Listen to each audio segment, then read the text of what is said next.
Land of the dead and dying. An objective look at the disturbing truth through the lens of history could be the single most powerful weapon we have.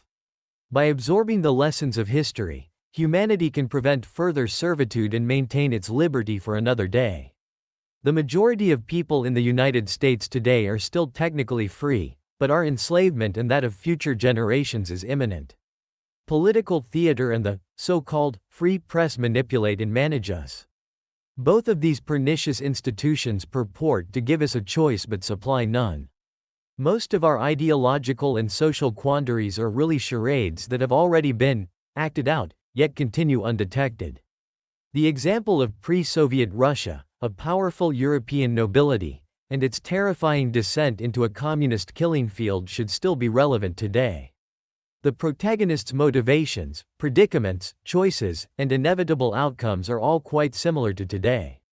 The Tsardom of Muscovy. The Tsardom of Muscovy, the first centralized Russia, was formed in 1547 and controlled by Tsar Ivan Vasilievich, also known as Ivan the Terrible. Peter the Great established undisputed rule over the Tsardom in 1689, and after defeating Sweden in 1721, named it the Russian Empire. Imperial Russia. Prior to 1917, the Russian Empire was a rapidly expanding Christian nation controlled by royal dynasties, the most well-known of which was the Romanov family. During this time, most European countries were ruled by some type of nobility. The opportunities for the enormous and productive Russian state were limitless, rivaling the greatest of any other European empire. In stark contrast to the fanatical personalities who would give rise to the Soviet Union, Tsar Nicholas II was a sophisticated leader with Western values. Nicholas was clearly not without flaws, but at his core, he was a loving family man and a patriotic countryman. In addition, unlike his authoritarian and deceitful predecessors, Nicholas would never have taken the throne if given the opportunity. In the years preceding the Russian Empire's terrible fall, the state had been penetrated by an anti-Russian organization of miscreants planting the seeds of disillusionment.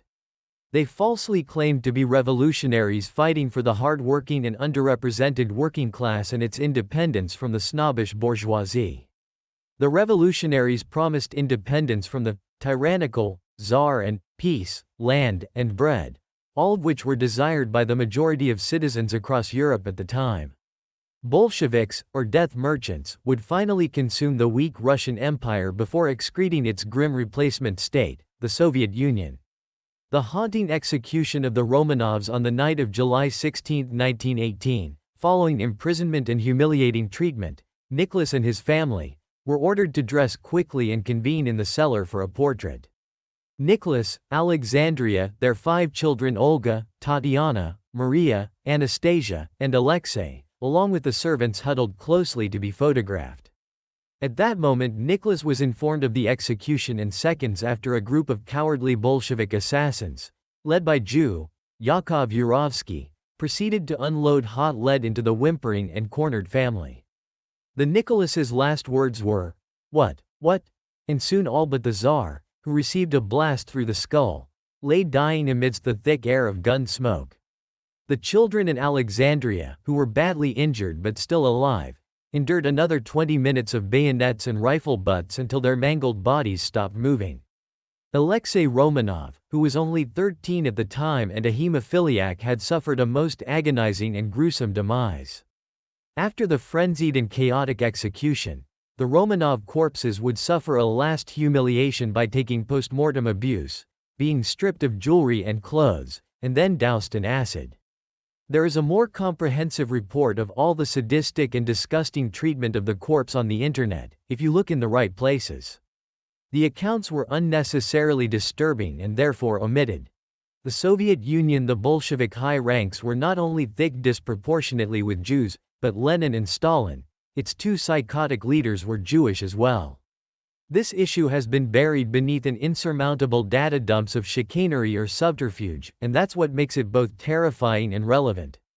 Once the Lenin was the unequivocal authority of the Soviet Union, the real sadistic mayhem was unleashed, making the revolution's mass casualties look inconsequential. The Russian people were promised equality, fairness, and a stake in the state, Instead, they received unimaginable terror and subjugation. Vladimir Lenin died on January 21, 1924, leaving Joseph Stalin as the sole authority and taskmaster over the godless, slave state known as the Soviet Union. Over 60 million of the Soviet citizenry would perish beneath Lenin and Stalin's land of the dead, and the dying Ukraine, which was in the Soviet Union then, would not be immune to immutable horrors, deemed necessary by Stalin and the Bolsheviks. In his initial stab at establishing the wholesome tenets of communism, Stalin would impose collectivism, which replaced individually owned and operated farms with big state-run collectives. Many of the Ukrainian farming serfs resisted this wholesale seizure of their land and their main source of sustenance. Holodomor. The term Holodomor refers to a period of time, 1932–1933 primarily, when Stalin's policies of collectivism and its dire effects had come to a head, causing a man-made famine in Ukraine. In conclusion, the death toll and scope of Stalin's genocidal actions far and away dwarf anything Hitler is accused of fomenting, yet we still chose to ally ourselves with the Stalin regime. The entire premise behind our heavy-handed invasion of Germany was to rebuke a psychotic despot and prevent a genocide. Until this day, there's an immutable narrative applied to the Second World War and what led up to it. If you challenge this, then you run the risk of being labeled an anti-Semite or white supremacist. Why are there certain issues or accounts in this country that you're not allowed to question?